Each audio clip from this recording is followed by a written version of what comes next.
So Francis Ngannou Come on, man. decided to get his hair back via hair transplantation earlier this year, and in this video I'm going to be breaking down for you the good and bad things about his hair restoration, whether you should follow it or not. And especially if you are somebody with afro hair like Francis, this video is going to give you definitely very valuable insights as far as if you do a hair transplant, what are the things to watch out for the most with your type of hair, and also whether you should get a hair transplant in Turkey like Francis, and if yes, what are the pros and cons of doing that? What are the risks that can potentially await you there? So make sure you stick around until the end. And before we start, shout out to our sponsor GoFiber. These are hair building fibers you can use to mask any thinning or patchy areas on your scalp to make your hair look thicker and better. So make sure you check out the link in the video description below where you can visit GoFiber, get a free sample of your choice and try them out. See if you like them.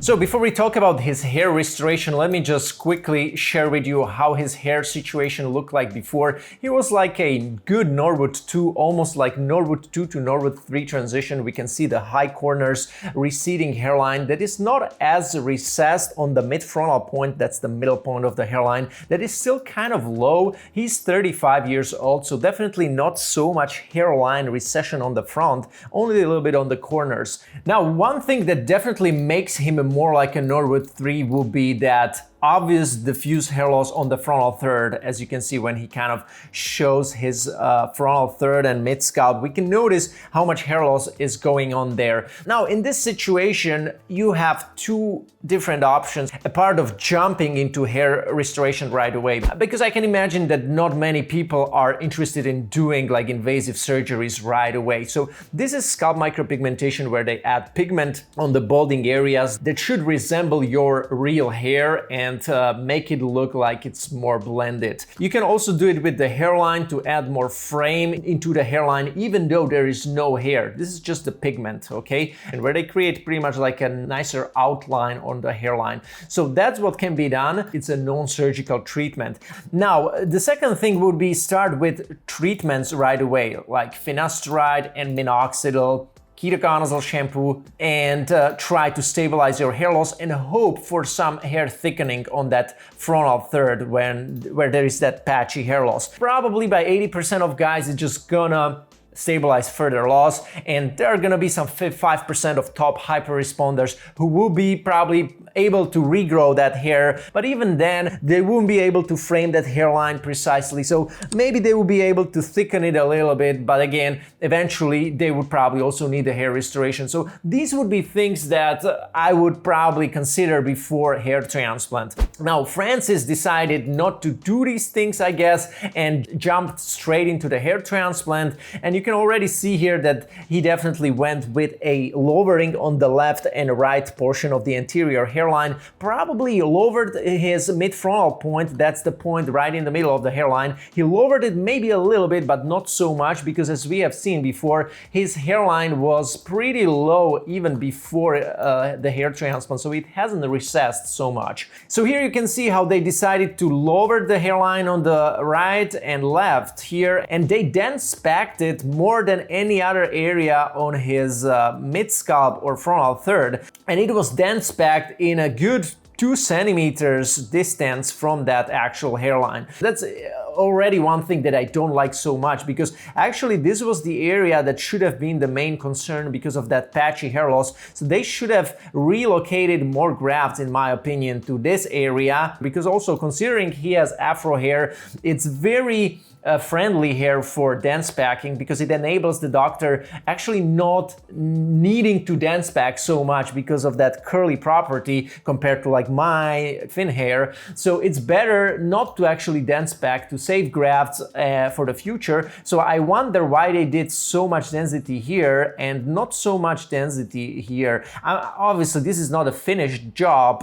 they're still kind of placing it here, but also here you can already see this is final density in that patchy zone on the frontal third, and it's definitely almost like 50% less compared to what we see on the front. He went to a clinic that I'm not like recommending. You know my stance on now hair time. Now, if you go to their Instagram page, on the forefront, you can definitely spot many before and after results and great marketing, as their Insta page has like millions of followers, and you may even recognize one or the other social media stars or a celebrity who has done their hair transplant with this clinic.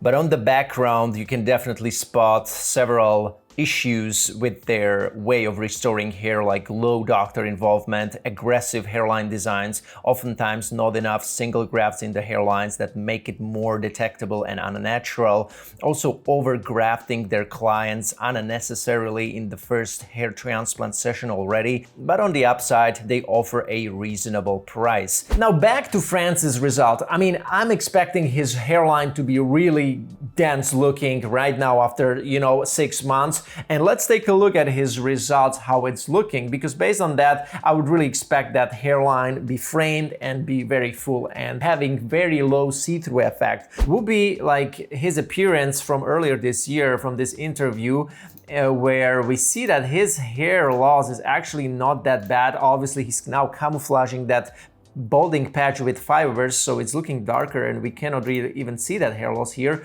The hair loss is there, but he's kind of fibering it up. So I think his hairline is really excellent here, and by lowering it lower from here, he is gonna start disrupting the rule of facial thirds, and that means an equal proportion of all facial thirds going like that. So by lowering it more, he's wasting graft, he's creating a more aggressive hairline design that can be a disadvantage later on long term because he can run out of donor hair easily.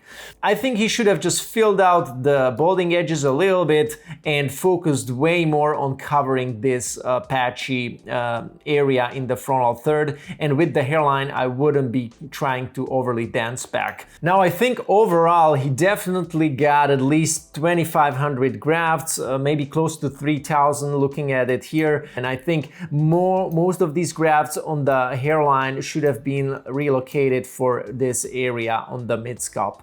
Now what we are seeing months after his surgery is definitely shock loss. It's definitely looking patchy, and that means that the hair that was transplanted there is falling out, and what can likely happen if he's not on finasteride, it may not look as full, the result as a whole, maybe after 12 months, compared to if somebody is on finasteride. And that is why the best hair transplant doctors in the world, like for example Dr. Koto from FU Expert, they won't even accept patients who are not on finasteride for at least 6 to 12 months prior to the hair transplant. And there are many other doctors like that. I would definitely be on finasteride prior to a hair transplant like Francis, to make the best out of that result after 12 months. This is about 2 months after his hair transplant. We don't even notice that there was a hair transplant done, because again the hair is now gone and it's gonna start regrowing from the month number 4 and further. This is month number 4. We already start seeing a little better hair growth on the mid scalp. It's not looking as patchy anymore as on the month number 2.5 right here, but it's not definitely looking the best either. So what we can see here is a much clearer definition in the hairline. You see, it's looking more straight. It doesn't have that pronounced, receding look anymore. And so this is definitely growing in nicely, but we would definitely expect this to look very full because it was really densely packed with grafts. So if this would look patchy after 12 months, and I'm gonna make an update on this surgery, then it's definitely not a good, or optimal result. And there were some mistakes during the surgery probably. One little issue that I'm seeing would be this little spot. So you don't see these balding corners with him anymore, and it's going more like this, like more like straight here. But behind that transplanted first, maybe 2 centimeters of the transplanted hairline, we can see this balding little gap. This seems like a lagging hair regrowth that it still should come over the next 2 to 6 months after this surgery, because we consider 10 to 12 months to be really like the final result. For all of you who are new to this channel, make sure you like and subscribe. And if you want to get your hair back to the next level with a hair transplant, I'm here for you. You can check out the link in the video description below where you can make use of my one-on-one services. I'm helping my clients with things like getting their hair loss under control quickly and not wasting time with treatments that don't work. And not all of my clients who try to regrow hair eventually get a hair transplant, but I would say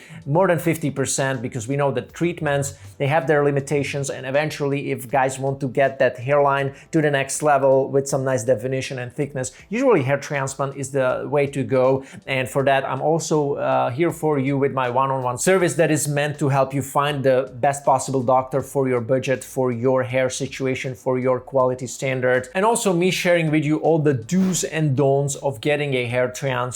And with that being said, thank you so much for watching, and I'm gonna be seeing you soon in another video. Take care.